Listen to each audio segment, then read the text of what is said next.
Hello everyone, मैं दीपक sir DLC education अड्डा में आप सभी का स्वागत करता हूं और डिस्कस करने वाला हूं अलजेब्रा सीरीज में डिवीजन। मैंने एडिशन, सब्ट्रैक्शन, मल्टीप्लिकेशन ऑलरेडी बता चुका हूं।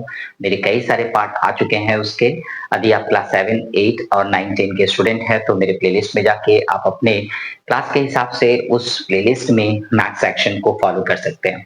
ठीक है, तो अभी मैं डिवीजन करने वाला हूं और डिवीजन में मेरा पार्ट 1 ऑलरेडी आ चुका है। पहले आप उसको देख लीजिए, थोड़ा सा स्टार्टिंग है तो एक इंट्रोडक्शन टाइप ऑफ होता है, तो वो मैंने दिया है। यहाँ पे अभी मैं इस पार्ट में आपको ये 5 सम्स सॉल्व करके दिखाऊंगा जो कि मोनोमियल टर्म है। तो मोनोमियल टर्म को कैसे सॉल्व करते हैं, तो चलिए एक एक करके मैं डिस्कस करूंगा और ये 5 सम्स से आई होप मैं आपको बिल्कुल सिखा पाऊंगा कि आप जो है ना किसी भी टाइप का डाउट यदि आपके मन में रहा होगा तो आप उसको कर पाएंगे। तो चलिए थोड़ा सा इसको सॉल्व कर लेते हैं। पहले एक एक करके सॉल्व करते हैं। देख सकते हैं मैथ पहला क्या है। सो देखिए, फर्स्ट टर्म को सेकंड टर्म से डिवाइड देना है। ओके, सो माइनस में 64 x का पावर 2 y z है। हम लोग क्या करने वाले हैं, मेरा ये स्टेप होने वाला है माइनस में 4x z। तो क्या करने वाले हैं हम लोग, दोनों का साइन ऊपर नीचे दोनों का साइन सेम है तो आप लिख देंगे प्लस। न्यूमेरिकल कोएफिशिएंट को आप डिवाइड दे देंगे। यदि आप 4 से डिवाइड दे देते हैं 64 को तो 4 1 जब 4 2 आ गया और 4 6 24 कट गया ना। कितने बार में कट गया, 16 टाइम्स में। तो यहाँ से आप 16 लिख लीजिए। अब क्या करना है, अब देखिए दोनों का पावर सेम नहीं है। 16 आ चुका है, पावर सेम नहीं है और डिवाइड में है, यानी एक फॉर्मूला हम लोग यूज करते हैं, a का power m divided by a का पावर n। तो हम लोग क्या करते हैं, a का पावर m माइनस n करते हैं। एग्जाम्पल के तौर पे 5 का पावर 2 डिवाइडेड बाय 5 का पावर 1। तो अब क्या लिखेंगे, 5 का power 2 minus 1 is equal to 5 का पावर 1। तो ऊपर पावर 2 है, नीचे पावर 1 है, तो माइनस करके कितना लिखेंगे 1। ऊपर में y है, नीचे में y है नहीं तो y आ जाएगा। z का पावर 1, z का पावर 1, यहाँ के लिए क्या होगा, सो समझिए यही डिवीजन है ना। y का पावर 1 डिवाइडेड बाय y का पावर 1, दोनों का पावर सेम है यानी 1 माइनस 1, यानी कि y का पावर 0 हो गया। तो एक फॉर्मूला है, जैसे कि मैंने यहाँ पे एक फॉर्मूला आपको लिख के दिखाया है, वैसे एक फॉर्मूला है, किसी का भी पावर यदि 0 हो जाए तो उसका वैल्यू हम लोग लिखते हैं 1। तो हम लोग यहाँ से क्या करने वाले हैं, ये xz और xz कट जाने वाला है। तो हमारा ये जो टर्म देख रहे हैं ना, यही हमारा क्या होगा, आंसर होगा। तो ये रहा क्वेश्चन आपका 1 नंबर, ठीक है ना। और यहाँ पे मैंने उसका सॉल्यूशन आपको दिखाया। इस सॉल्यूशन में जिन चीजों की जरूरत थी वो मैंने आपको एक्सप्लेन करके दिखाया। सबसे पहले दोनों का साइन क्या है, सेम है, तो आपने प्लस लिखा। दूसरा, न्यूमेरिकल कोएफिशिएंट में डिवाइड देना था, डिवाइड देके लिखा। अभी एक फॉर्मूला लगाना था मुझे लॉ ऑफ इंडिसेस का, तो वो भी लगा लिया मैंने। तो x का पावर 2, x का पावर 1, यानी x का पावर 1 हमारा बचा हुआ है। y के साथ में डिवाइड देने के लिए कुछ नहीं है तो एज इट इज आ गया। z में क्या हो गया, z का पावर 1, z का पावर 1। तो z का पावर यदि 1 माइनस 1 करेंगे तो z का पावर 0 हो जाएगा, यानी कि 1 आ जाएगा। और 1 किसी के साथ भी मल्टीप्लाई करेंगे तो उससे ज्यादा फर्क नहीं पड़ेगा। आप यदि 1 चाहे तो दिखा के उसके बाद एक लाइन और एक्स्ट्रा ऐड कर सकते हैं, 16xy। ठीक है, तो ये आपका आंसर हो जाएगा। तो चलिए हम लोग 1 नंबर सॉल्व कर चुके हैं, अब हम लोग करेंगे 2 नंबर। ठीक है, तो चलिए इसको मिटाना होगा हम लोगों को।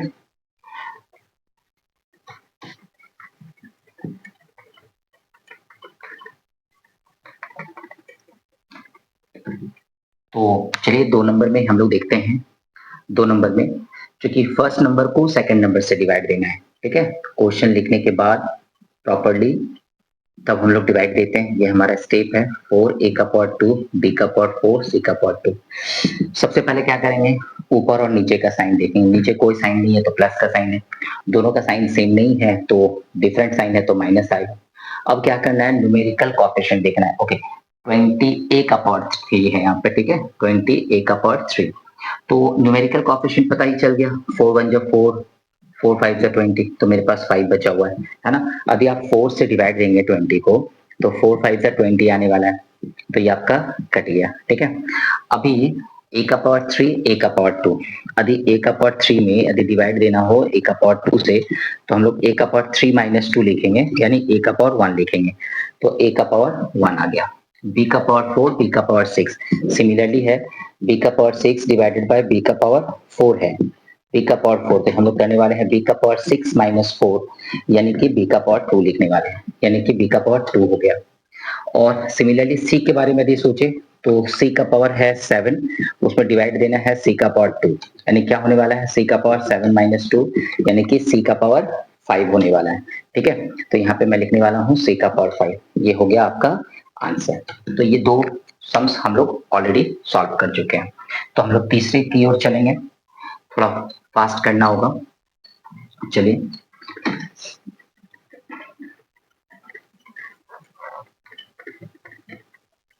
छोटे छोटे स्टेप्स जो आपको लगेंगे, आपका मार्क्स सिक्योर हो जाए एग्जाम में, और वही हमारा प्रयास है कि आपको इस छोटे छोटे एग्जाम्पल से आपका डिवीजन थोड़ा स्ट्रांग हो जाए।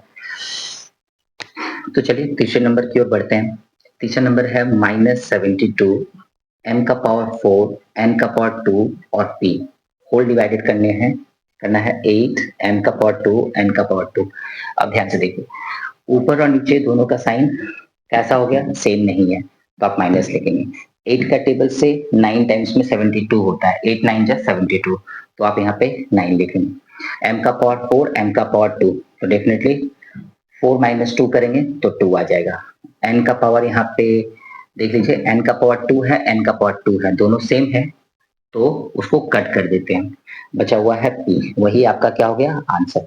मैं बता रहा हूँ, n का पावर 2 में डिवाइड देना था n का पावर 2, तो मैं क्या लिखता, n का पावर 2 माइनस 2 लिखता, यानी n का पावर 0 लिखता, फिर मैं उसको 1 लिखता।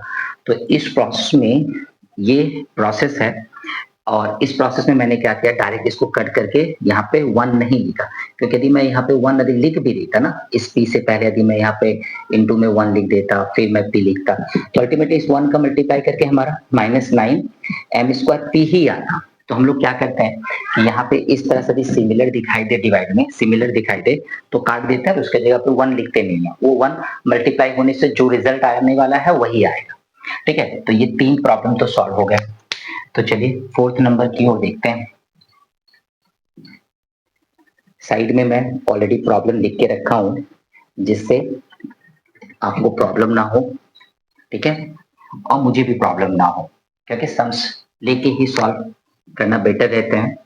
63 m का पावर 6 n का पावर 2 b का power 2 whole divided by -9 m का पावर 4 n का पावर 2। ठीक है ना, ऊपर का साइन प्लस, नीचे का साइन माइनस, दोनों का साइन सेम नहीं है, ऊपर में प्लस नीचे में माइनस, दोनों का साइन सेम नहीं है, माइनस में लिखेंगे। 9 7 जब 63 होता है तो 7 लिखूंगा, m का पावर 4 m का पावर 6, m का पावर क्या हो जाएगा 2, n का पावर 2 n का पावर 2 कट जाएगा, फिर से हो जाएगा p का पावर 2। तो ये आपका हो गया आंसर। ठीक है, तो इस तरह से इतना सिंपल तरीके से हम लोग सॉल्व कर लेते हैं। चलिए 5 नंबर यहीं पे सॉल्व कर देते हैं। माइनस में 147 a का पावर 7 b का पावर 6 c का पावर 4। तो मोनोमियल टर्म का डिवीजन हम लोग कर रहे थे, मोनोमियल टर्म का डिवीजन हम लोग ने देखा।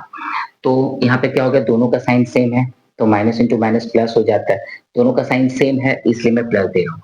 7 से 7 टू 14, 7 1 7, तो डिवाइड देके मैंने लिखा है 21, है ना। 7 से मैंने डिवाइड दिया 147 को, तो 7 टू 14 पहले लगाया, फिर ये कट गया, फिर 7 आया, फिर 7 1 7 मैंने यहाँ पे लगाया, ये भी कट गया।